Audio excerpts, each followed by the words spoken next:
What is going on, family? It's Jaye the Black here, of course. Another video. Salute to everybody that's tuning in.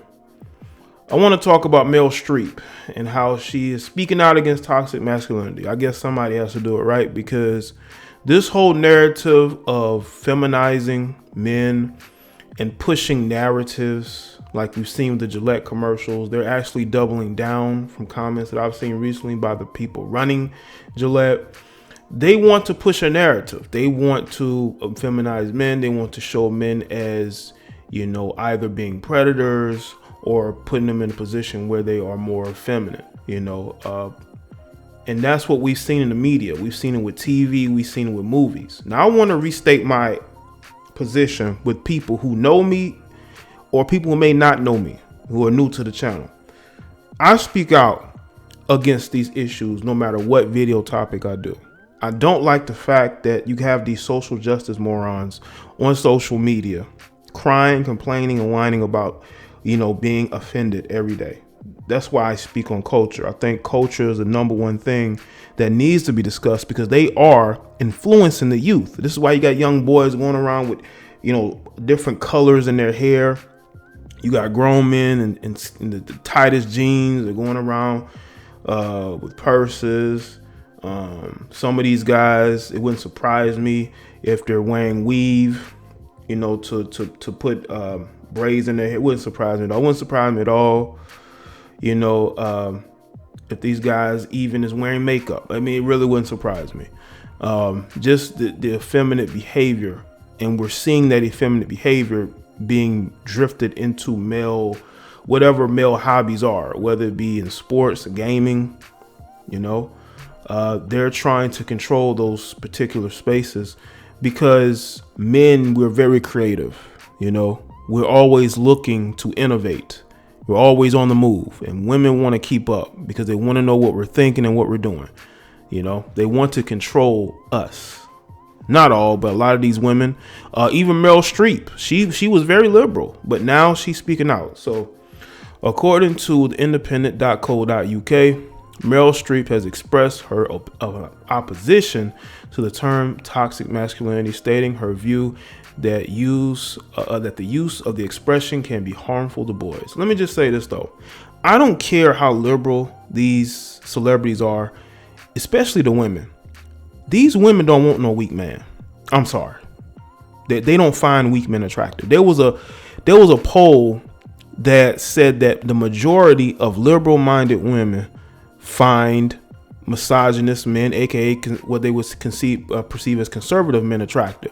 So they found misogyny attractive. So when you see women on my videos angry about what I'm saying, trust and believe these women will give me a shot at them a lot quicker than you dudes who are pandering to them. And that's what you don't understand. That is the mindset of a woman. It's very backwards, I know.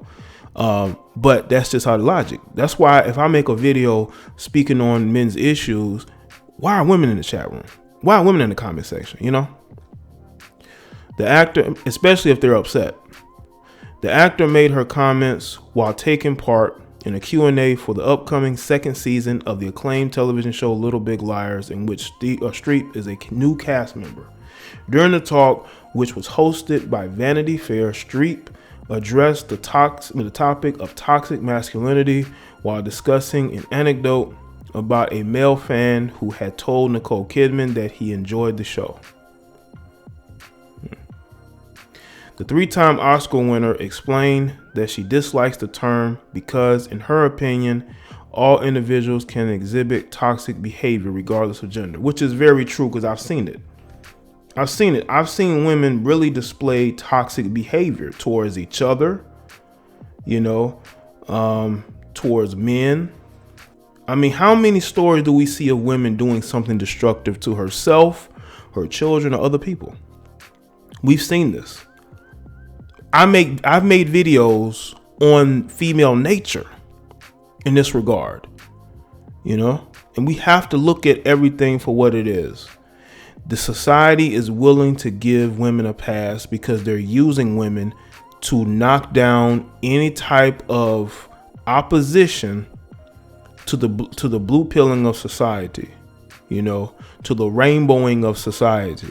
you know, and they're using women to do it. And I think women are a small group is starting to wake up.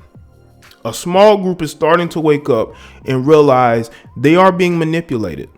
They are being played. Now, some of these women are doing it on their own volition, but I think they're starting to realize that they're nothing more than pawns in this game against men, and especially men, conservative men who are in the middle, libertarian, men who are not controllable, men who are innovative. They want to control that. Why do you think that every successful company always puts a woman in charge? Why do you think that is? First of all, it's to protect themselves from the social justice lames and to keep the media from attacking them. You know, look at Facebook. I mean, Mark Zuckerberg is the head of it, but he's not running it. You know, YouTube does get its fair share of criticism, but that is because they're trying to control the platform, even though there's a woman in running it, but they still want to control the narrative, and that's why they do it. But there's been other companies as well that don't get a lot of criticism because they will hire women. You know, look at TV shows and movies. I was thinking about this last night and a couple days ago. Why is it that so many movies and TV shows feature women as a star? It is because they're going along with this Twitter narrative that women are right, women are victims, you know, men are toxic, men are misogynists, you know, and it backfires. You know, there's a lot of broke wokeness going on, you know, and what's funny is that the people who ain't got no money is controlling the people with the money. The people who aren't even going to see these movies are able to control who's in those movies, who's getting casted. There have been actors who stepped down from roles because they didn't fit the race of what they think the character should be. It's toxic, people. The suffrage star said, "We have our good angles and we have our bad ones."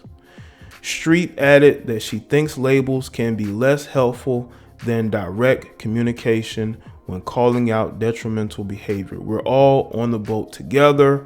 We've got to make it work," she said. That's exactly what I've been thinking. That she worded it very well. Now, y'all may disagree with Meryl Streep. You may not like her.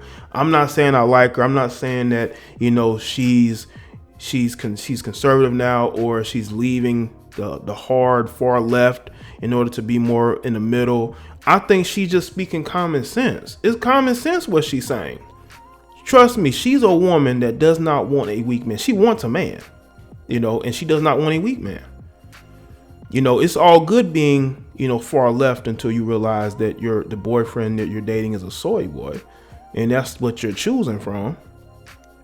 You know, it reminded me of it reminded me of this scene in this movie that Robert De Niro did a couple years ago. I think he did with Anne Hathaway. I forget the name of it. Came out a couple years back, but Robert De Niro played an older guy in the movie. He was working with a lot of younger people, so he sort of like an entry level job. And they were at a bar. It was him and this lady and three other guys. And she said, "Where have all the real men at? The real men gone?" And the three effeminate soy boys, they looked at each other, and then Robert De Niro said, he shook his head and said, "Oh boy," because he knew what she was talking about. And basically, you got women that will tell you guys, this is how you're supposed to act. This is how you're supposed to dress. You will get more. No, what they're doing is they're trying to control you. And once they've conquered you, once they've conquered your mind, they move on. And that's what these lames, these weak males don't understand. You go along with what they're doing, they're just going to use you up until they don't need to use you anymore, and they're going to move on because they have no use for you. Women like to be in opposition to a man. They don't want to be around a man that agrees with everything they say. Some of these guys got the game all the way messed up. Toxic masculinity refers to certain behaviors and attitudes commonly associated with men that are perceived as being harmful, such as repressing emotion and acting in an aggressive manner. You know, a guy just being a guy is toxic masculinity. You know what I'm saying? It's because you cannot control him. You cannot control his actions. He's not afraid. You know, he's not fearful, you know, of his own shadow. The Good Men Project, an initiative which aims to encourage an international conversation about what it means to be a good man in the 21st century, describes toxic masculinity as a form of manhood that is defined by violence, sex, status, and aggression. One of the behaviors that masculinity sometimes manifests is through toxic behavior, which ultimately ends in violence. And that violence either is enacted on men themselves or on other people, said Tom Ross Williams, an activist and ambassador for school workshop project, the Good Men Project, which is run by gender equality organization, the Good Lad Initiative. Wow, that's a group that I want to be a part of. Really. Listen. Why do we need to have a conversation about toxic masculinity when we have seen instances where women have done the worst to themselves, to other women, to men? We've seen this. There are women, I've seen videos of women fighting men in the streets. I've seen videos of women jumping on people. I just saw a video recently of women robbing this hair store, and they were pepper spraying the men that worked there. But we want to talk about toxic masculinity. I'm telling you, man, society is all the way messed up. And that is why it's important for me and others to speak on what is going on in the culture. There's a toxic behavior problem. It ain't just men. You have a lot of women who feel entitled. They feel entitled to be able to act the way they want to act and do whatever they want to do. I got sent this post on Twitter about Serena Williams basically forcing another tennis player out of their press conference so she can go in there and mope about losing. But we want to talk about toxic masculinity. That's what we want to talk about. We want to talk about men who are acting like men. Yes, men are going to be aggressive.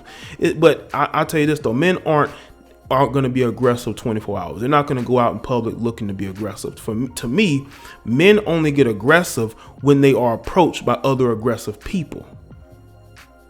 So